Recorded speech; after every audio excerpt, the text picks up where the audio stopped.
such an asshole. I love the request I got. It was, yo, Cappy, do a Clarey test on Hunter S. Thompson. Thank you.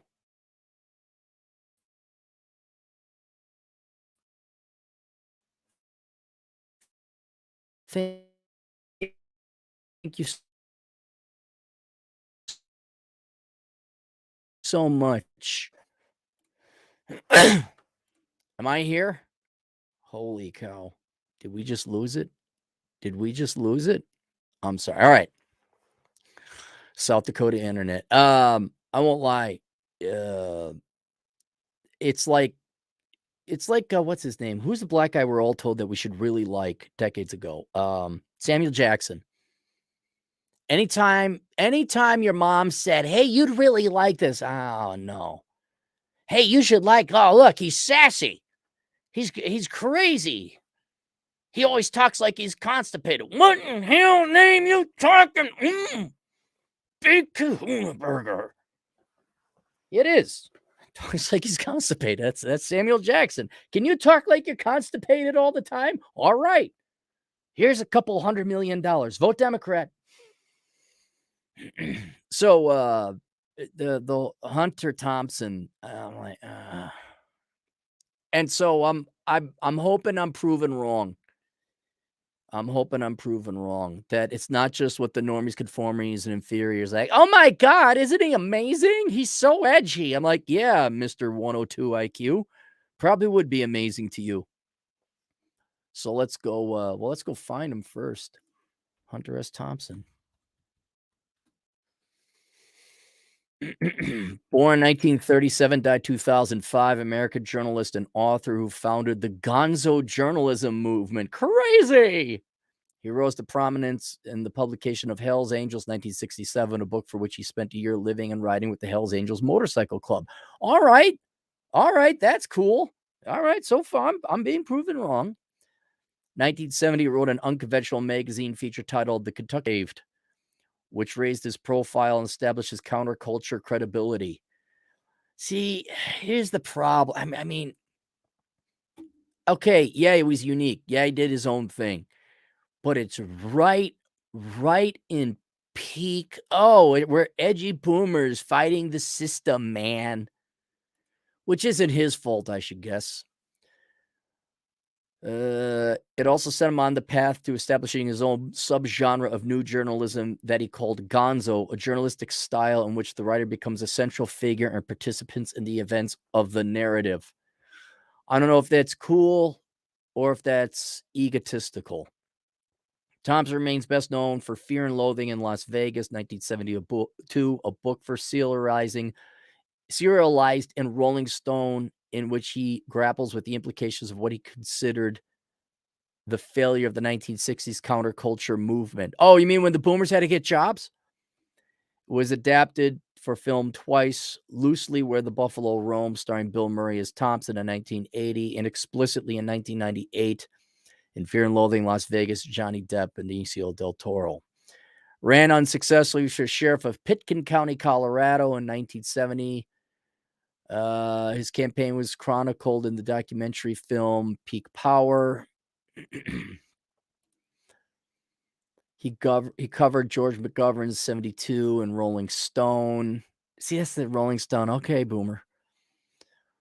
Thompson's output declined from the mid-70s as he struggled with the consequences of fame and complained that he could no longer merely report on events as he was too easily recognized. Yeah, okay. I'm not saying he didn't have it.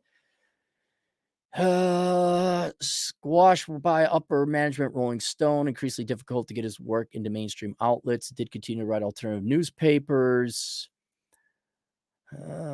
Sporadically, Playboy Esquire. He's known for his lifelong use of alcohol and illegal drugs, his love of firearms, okay, and his iconoclastic contempt for authority. All right.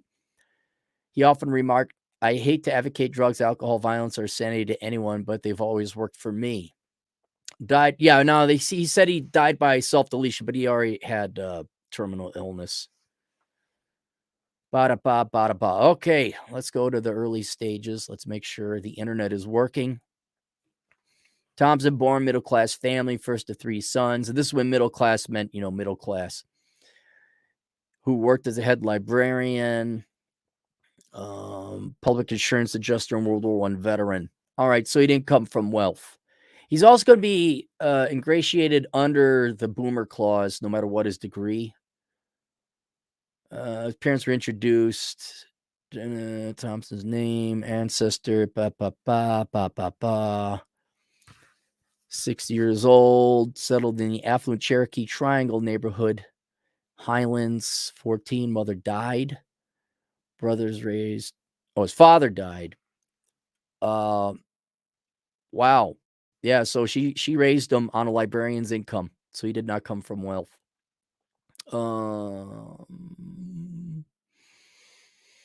High school.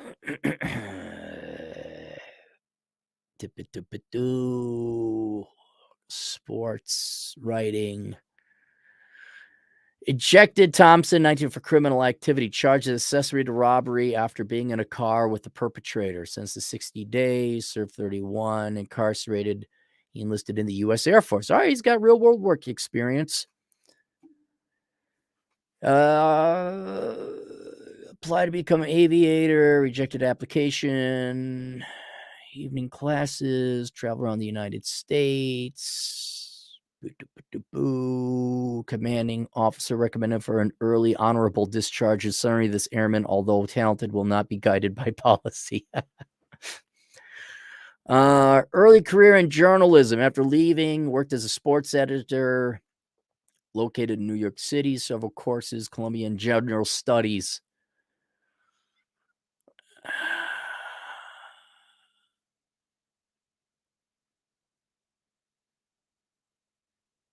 I'm gonna let it go. You just took a couple courses. I'm gonna let it go.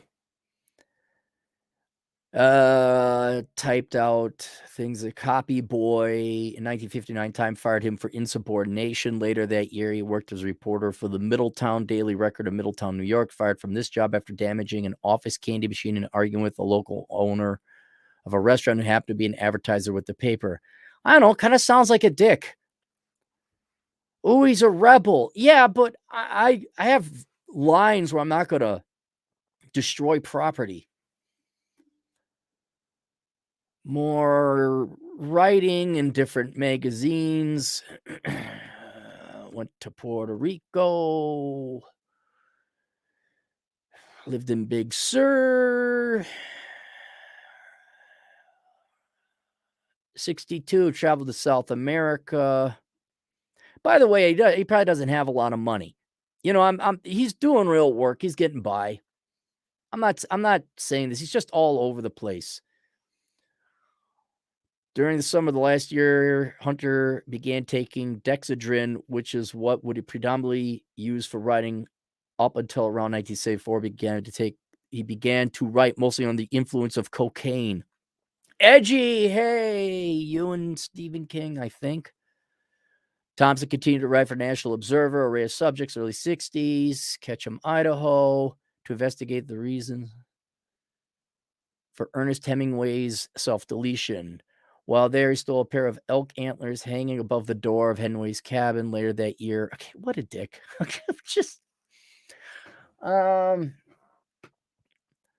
He later immersed himself in drug and hippie culture, taking root in the area, and soon began writing for the Berkeley Underground paper Spider, Hell's Angels, writing 65, editor of The Nation. Write an article. Thompson living in Haight-Ashbury. Hell's Angels lived across from the Grateful Dead. This just sounds like boomer shit. Resulted in Thompson's, His article appeared in May 1965, after which he received several book offers and spent the next year living and writing with the club. The relationship broke down when the bikers perceived that Thompson was exploiting them for personal gain and demanded a share of profits. Well, not wrong. Argument resulted in Thompson suffering a severe beating. Fight was well marketed.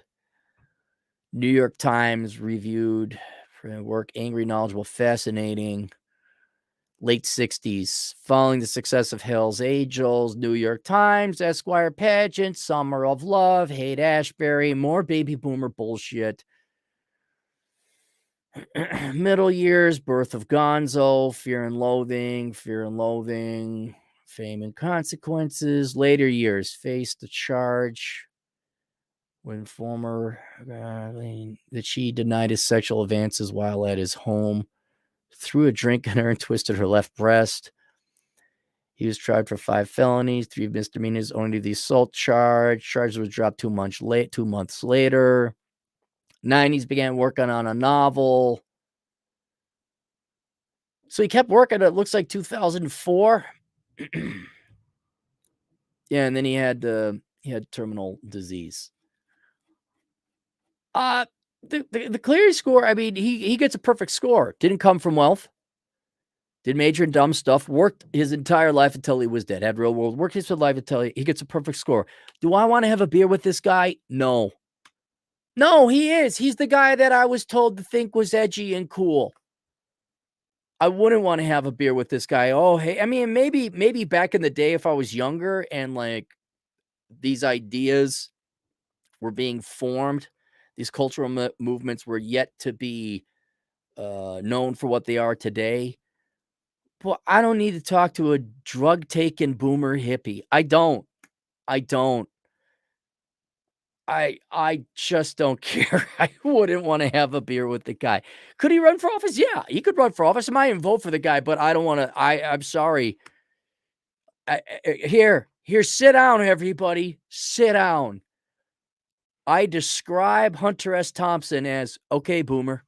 There you go. I don't care. Wow, man. Were you a beatnik? Were you on the scene? Did you do your drugs, man? Are you the voice of a generation? Hang on. I want the media to tell me which new Samuel Jackson movie I should like and want to go see because he's a cool black guy. No, I would not want to have a beer with this guy. All right. And oh, by the way, link below is links to my books. I think he's sold enough and he's dead. He's not making any more money. Why don't you go buy my books? I will admit that I probably would enjoy his books. That I would not disagree with. But as the man, whoa, man, cool for you. All right. I'll see you guys later. Toodles.